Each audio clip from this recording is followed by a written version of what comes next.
Welcome to episode 110 of the Lone Hockey Podcast. And today we're going to be talking about some standouts between Chicago and Nashville from yesterday and last night's matchup, which was on ESPN Plus. And wanted to talk about some specific players who stood out. And obviously, Nashville ran away from they ran away with the game towards the end there. But at the same time, I thought that was a game that Chicago deserved and they played really well. But obviously, you're not going to be guaranteed any win games in this league. So at the same time, we'll start with some standouts from Nashville. I'll start with Alex Carey. I thought Alex Carey looked really good offensively this game, 2 assists, and he was noticeable in transition. And most notably, I like his transition ability and how he's able to transition the puck with pace, with purpose, precision, how he's able to outlet on his breakout situations.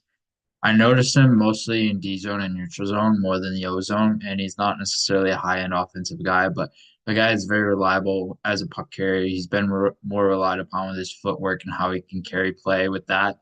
And at the same time, he's a guy who can really utilize his ability in transition off the rush and the ability to not only carry pucks to be able to generate entries and generate exits with efficiency and control, and he's very much a guy that stands out in that sense and how he's able to contribute.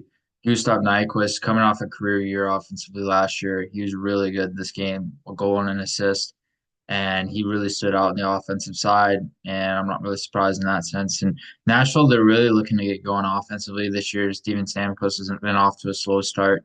Marcia Show's been okay, but not necessarily dominant per se. And those two have been playing on a line together. They're trying to find that how they can get that line going and just being able to get those guys clicking right away. And Nyquist was a guy that really stood out. He's a top six forward in this team, and he really stands out offensively and how he's able to generate volume with shots and his accuracy and precision and his shooting ability is really noteworthy and how he's able to generate offense in that sense.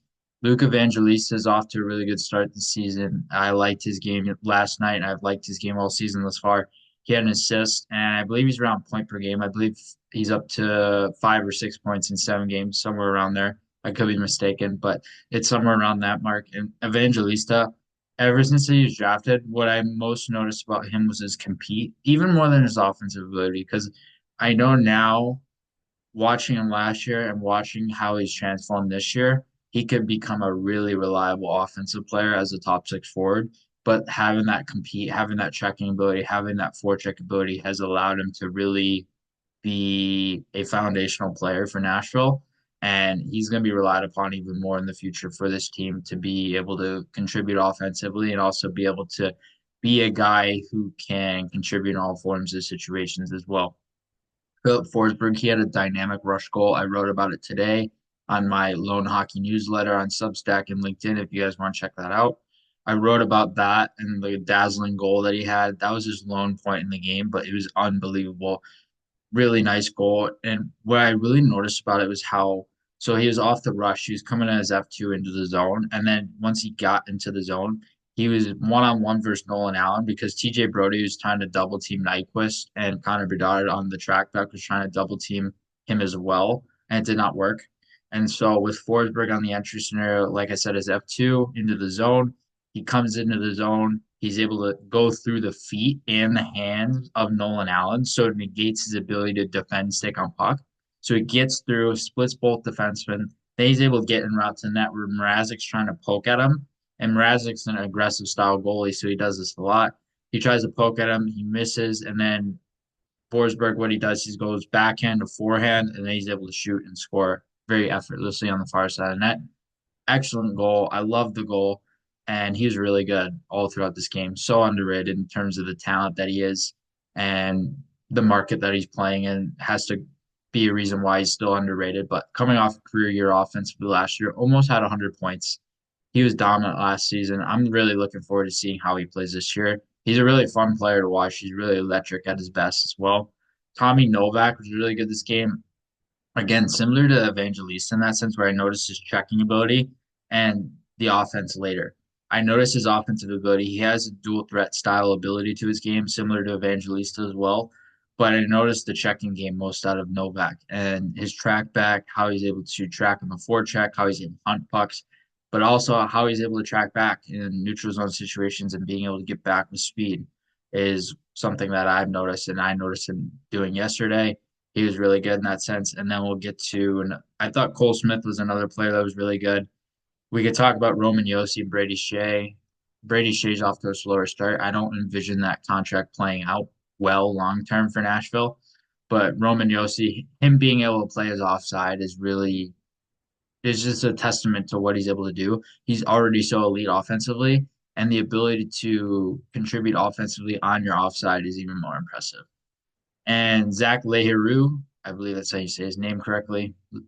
It could be Leheru, is someone that really stood out yesterday. Checking ability, most notably, he hits he hits everything in sight. He's like a truck and he's going full steam ahead all the time. He's going to finish checks. He's going to finish checks with speed. He's going to bang guys out on the forecheck and just try to tire guys out. And that's a testament to his style. Marcia Show was good, but I didn't notice him a ton. And then one more player I'll get to on Nashville is Mark Del Gaizo. I actually really liked his game yesterday. And he's a guy with a very interesting path coming out of NCAA hockey with UMass and then playing pro and then being able to work his way up to the NHL. It's a bit of a longer path, but now he's here in the NHL and he very well looks like he could be a guy that sticks around for quite some time now because he looks like a guy that is adapted to the NHL style of play. His two-way play is there, his puck carrying ability is there, his transition play is there, his activation downhill in the ozone is there because Andrew Brunette wants their D's active. You have guys like Roman Yoshi, you have Brady Shea. Brady Shea, obviously, he's more relied upon in transition than in ozone situations, but essentially the point I'm trying to make is you want your D's active. Andrew Brunette wants his D's active.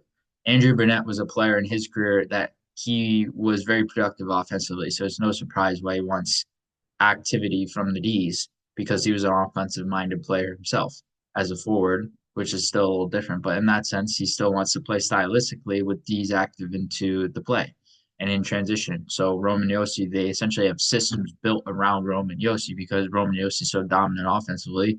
You might as well try and create something around him in that sense. But going back to the point with Del Gaizo, he's a guy that's very active and he brings that activity in transition, like I mentioned. With Nashville, they want to have that activity. They want to be uber active. They want to push the pace. They want to be able to be play drivers offensively. They want to stand out in that sense because they have to have those activity elements from the defensemen. So they have a lot of defensemen who can skate, move the puck, play in transition, carry the puck. So Mark Del Gaizo is another guy that fits that mold. He's not necessarily a high-end offensive guy. He's not a top four guy, but he's a guy that can certainly play a bottom four style role, and he can adapt accordingly, and he can adapt to any one of his line mates on the right side because he's a left shot D. And he's a guy that can play all sorts of situations for Nashville. It's just more dependent on where he's utilized and how often he's utilized as well. And then we'll get to Chicago's side. Nolan Allen looked decent this game. Connor Bedard looked really good this game. I really liked, especially coming off last game, where that previous game he was in for a goal. He was shooting, shooting, shooting, and he was just generating so many shots. He could not score. But this game he ended up with one goal. He had four shots, so he's still generating a lot of volume. He looked really good throughout this game. Lucas Reichel was perhaps the biggest standout in this game.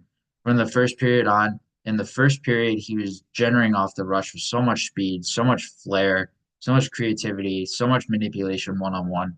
And then in the second and third, he was playing up on a line with Bedard, I believe is Teravainen as well.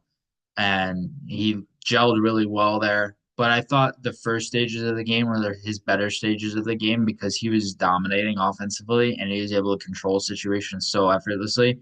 I believe part of that had to do with matchup purposes because when Reichel was playing on third or fourth line to start the game, matchup wise, there's going to be a little bit more favor because Reichel's a skill player. He's typically matching up against third, fourth lines, and especially in Nashville scenario. Versus when he gets moved up to the top line, yes, he's playing more, but the matchups become tougher. So it negates some of his impact in that sense. But at the same time, he's still really skilled all across the board. And the speed is there, the skill is there. I'm curious to see if he fits a top six role. He's been playing really well right out of the gate to start the season and he's been playing better than Philip Kurashev thus far. And he's a guy that's very well deserving of a top six role if he's able to get there. and he played really well to start the season. And he's looking to make a comeback, and hopefully he can become a consistent top six contributor. Alex Vlasic, another guy that stood out. He's been quarterback in the first power play unit in replacement of Seth Jones. He looked really comfortable there in transition, carrying pucks in his ozone movement on his entry play. He looks really comfortable and really poised on the power play. That's where I noticed him most yesterday. I noticed him on the power play more than I did 5-on-5 or other even strength scenarios, where he was a guy that was moving the puck really well and he's moving his feet well on the power play scenarios and being able to be a quarterback, a really good quarterback on the power play. So he had an assist this game. He stood out. And one other player I wanted to get to, because Chicago didn't have too many standouts on their side, it was mostly Nashville, was Taylor Hall. And I like Taylor Hall's game. Again, I've really liked him over the course of the last 3 game sample size or so. And again, it's going to be really interesting to see how his season plays out and how the rest of the season plays out for him, because he looks like a guy that could get to around 40 or 50 points potentially if he stays healthy. And he's been a guy that's been generating a lot of playmaking volume to start the season. Again, I don't notice him much as a scorer. I don't notice him much in D zone. I notice him mainly as a pass first player, but his pass first ability is elite when he's able to utilize it consistently. And he can generate plays so effortlessly. He can make plays off the rush and he can generate with speed. There's a lot of different situations where Taylor Hall is able to be a standout player as well.